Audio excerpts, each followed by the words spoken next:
आज रविवार म्हणजेच लाँग डे आणि रविवार म्हणजे किचन डे सुद्धा. सगळ्या महिलांना नक्कीच हे रिलेट होईल. सकाळी मी लवकर उठले आणि सर्वात आधी गरम पाणी केले. घरभर शांतता होती म्हणून मी म्हटलं चला आधी लॅपटॉपचं काम पूर्ण करूया. थोड्याच वेळात इशिता पण उठली आणि तिने पहिलाच ऑर्डर सोडला, आई दूध दे. दूध झालं मग माझ्यासाठी आणि नवऱ्यासाठी चहासुद्धा ठेवला. ही किचनची दुसरी ऑर्डर. आणि मग माझे बाकीचे कामं पूर्ण करीतच होते तितक्यात इशिताचा तिसरं ऑर्डर, आई पोंगे बनव. मग मी पोंगे बनवले. इशिता इतकी छान आनंदाने खाते ना, की ती ज्यावेळेस मनापासून खाते त्यावेळेस मलाही खूप बरं वाटतं. ते करतच होते. लगेच मी उपमा बनवायला सुरुवात केला. ही चौथी ऑर्डर. दोघांनाही सर्व्ह केलं, किचन वटा साफ केला आणि आम्ही तिघांनी मिळून खूप छान नाश्ता एन्जॉय केला. नाश्ता झाल्यावर मी पटकन घर साफ करायला घेतले. घर झाडून घेतले, चादर बदलली, मग कपडे धुवून वाळतसुद्धा घातले. इशिता पण आपली छोटीशी हेल्प करत होती. त्याच दरम्यान त्यांनी आमच्यासाठी ऑमलेट केलं. हे आम्ही डिनर केलं. इशिता झोपली आणि खूप मजेशीर गोष्ट झाली.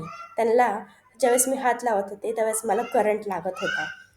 कुणी असं लॅपटॉपवर काम करताना आपला हात जर लागला तर तुम्हाला करंट बसतो का? कमेंटमध्ये नक्की सांगा. ज्या झटपटीने मी चादर लावली होती त्याच झटपटीने मी चादरसुद्धा बदलली. कारण की इशिता त्यावर खूप घाण करते. खाल्लेले गोष्टी सगळे त्याच्यावर सांडून देते. त्यानंतर मी इकडं किचन साफ केलं आणि आम्हाला चहा ठेवला. चहा त्यांना नेऊन दिला आणि माझ्यातली भारतीय महिला जागी झाली.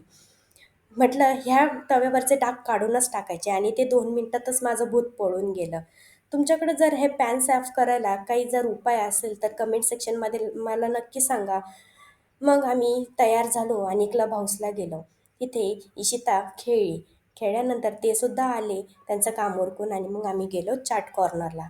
चाट कॉर्नरला गेल्यावर इशिताने भेळपुरी मागितली. तिला भेळपुरी खूप आवडते. तिने मजेशीर खाल्ली. घरी आलो ते म्हटलं खूप पोट भरलं आहे. मग मी झटपट शेवया केल्या आणि रात्रीचं इशिताने आपलं दूध पिऊन मस्त माझ्यासोबत मस्ती केली. हा होता माझा डे 5. तुम्हाला जर आवडला असेल तर लाईक, शेअर, फॉलो करायला नक्की विसरू नका. बाय.